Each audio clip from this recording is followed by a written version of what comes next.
There's something wrong with professional athletes, bro. The apex of sports. The people who spend their whole life perfecting their craft. Truly one of one. But some of y'all think just because you can dunk a basketball or throw a football 60 yards, that they automatically get to do whatever the fuck they want. Nah. Some of these dudes got the athletic IQ of a pure genius and the accountability IQ of a toddler. Just retarded. Zero self-awareness. Zero. Zero. I get it, everybody makes mistakes. I make mistakes. You make mistakes. But you gotta be a specific breed of athlete. If you do something avoidable, completely self-inflicted, and then goes on a podcast 6 months later acting like the universe dealt you a bad hand. 100 million ain't that much money.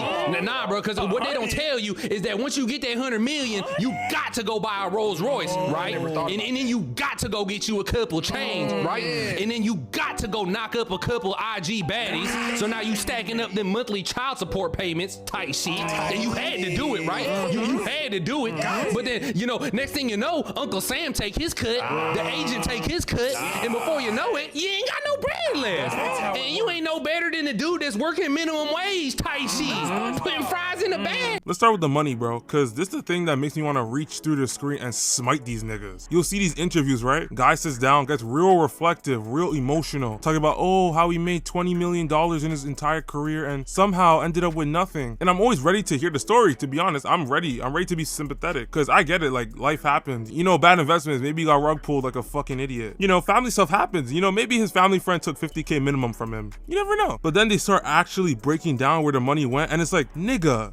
I bought a mansion, bought 6 cars, bought houses for like 15 family members, starting a clothing line that never made $1, invested in my cousin's restaurant that closed in 4 months. And by the time they finish the list, you're sitting there like, my nigga, you didn't lose the money, you spent the money actively, on purpose, with your own 2 hands. Don't sag farm like you didn't spend an amount of money that most won't even touch in their lifetime on earth. And then they'll finish the whole list and go, and now I'm not even better than a 9-to-5er. Bro, nigga, you're not better off, you're worse off, because the 9-to-5er didn't have $20 million pass through his hands and vanish. The 9-to-5er's whole lifetime earnings wouldn't even equal to what you made in 1 year. Do you know how you sound? You're sitting there comparing yourself to a regular working person like it's some tragic parallel. Meanwhile, I'm actually working 9-to-5, actually grinding, actually budgeting my groceries, and you're over here complaining about being broke after buying 6 cars you can't even remember the names of. That's not the same struggle, buddy. That's not even a similar struggle. Don't do that. Don't compare your self-inflicted collapse to somebody who never had the chance to blow 20 million in the first place. And the craziest part is that this isn't even a one-time occurrence. This happens over and over and over again. Big contract, mansion, cars, entourage, some cousin's business idea. 5 years later, and it's gone.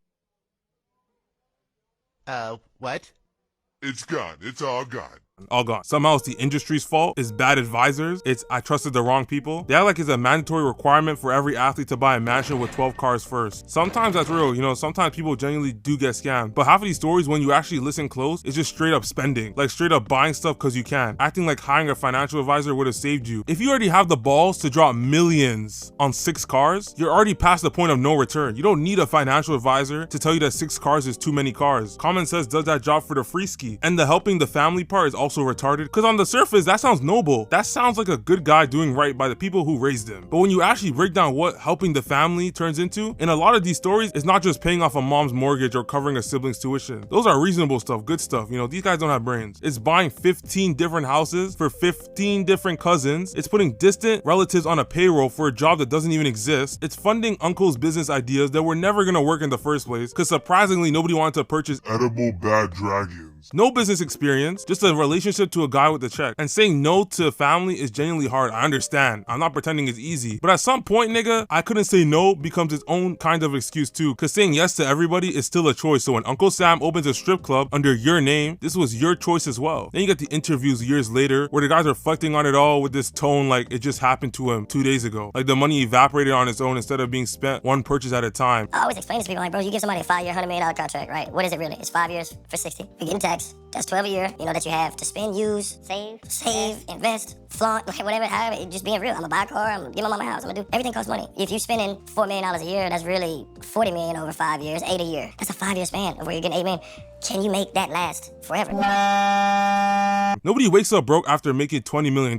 That takes years of dedication to the craft. Hundreds of decisions, and every single one of those decisions had a guy standing there with the option to say no and didn't. That's on you, dickhead. It's not always about the money, surprisingly, because you got the guys that do something completely reckless in the middle of an actual game on national TV TV in front of millions of people and then act shocked when the consequences show up. You remember the whole Antonio Brown situation? Bro's out there in the middle of an actual NFL game, takes his jersey off, takes his pads off, and just walks off the field mid-game, like dancing off, shirt in hand like a lunatic. And a couple of days later, shockingly the team cuts him, officially terminates the contract, and he was shocked too. Like, Oh wow, oh my gosh, they fired me because I left the workplace? you do something completely wild, completely public, completely avoidable in the one setting where you got the least room for error because it's your literal fucking job. And then when the consequence shows up, it's framed like some unfair surprise. Imagine you were playing 2K with your friend and Wemby dribbles up the ball and just leaves. Like just drops the ball and fucking leaves. I'd be furious. And this pattern shows up outside of football too. Like it's everywhere in sports. You'll see a guy make an obvious, undeniable mistake, blown coverage, terrible shot selection, a dumbass penalty at the worst possible time. And instead of just owning it in the post-game interview, they'll do the whole dance around it. Oh, the refs didn't have our back tonight. Oh, my teammates weren't in the right spots. Oh, the coaching staff didn't put us in a position to succeed. Oh, the other team had a lot of free throws. Like, they're acting like we can't see the games. Like, these games are public. We can see the BS you're doing on the court, De'Aaron Fox. We can see you. Excuses, excuses. You think the fans don't have eyes? That's the thing these guys forget. It's not the 90s anymore where you can, like, spin a narrative and nobody will check on it. Everybody's got the clip. You can say whatever you want in the press conference, but the internet's already dissecting the film frame by frame before you even leave the stadium. So when you refuse to own the mistake, you don't look good. You don't look confident. You just look like somebody who watched the same replay everybody else did and just decided to lie about it for no fucking reason. To be honest, that's low-key worse than the mistake itself. Like, fans can forgive mistakes. I don't think fans forgive somebody standing there denying something they just watched happen with their own eyes. And the ones that do say, oh, that's on me, guys, I gotta do better, almost always come out looking better in the long run, even though it feels worse in the moment. Because fans and analysis move faster from an honest mistake than they do from a dishonest excuse. The excuse just gives the story a second life. Every time you deny it, somebody's gonna pull the clip back up and put it right next to your quote. And now the story's not even about the mistake anymore. It's about the fact that you lied about the mistake, which is a much worse conversation to be having. Now there's also a pattern in professional sports where a guy gets suspended, sometimes even released over domestic violence. And the league or the public holds them accountable for it. And instead of actually reflecting on it, you'll see the same guy months or years later going on some podcast wondering out loud why no team wants to sign him. Genuinely confused about it, like it's a mystery with no dots to connect. Like, I'd be so perplexed. You beat your wife. Let's stop it there. You beat the fuck out your wife or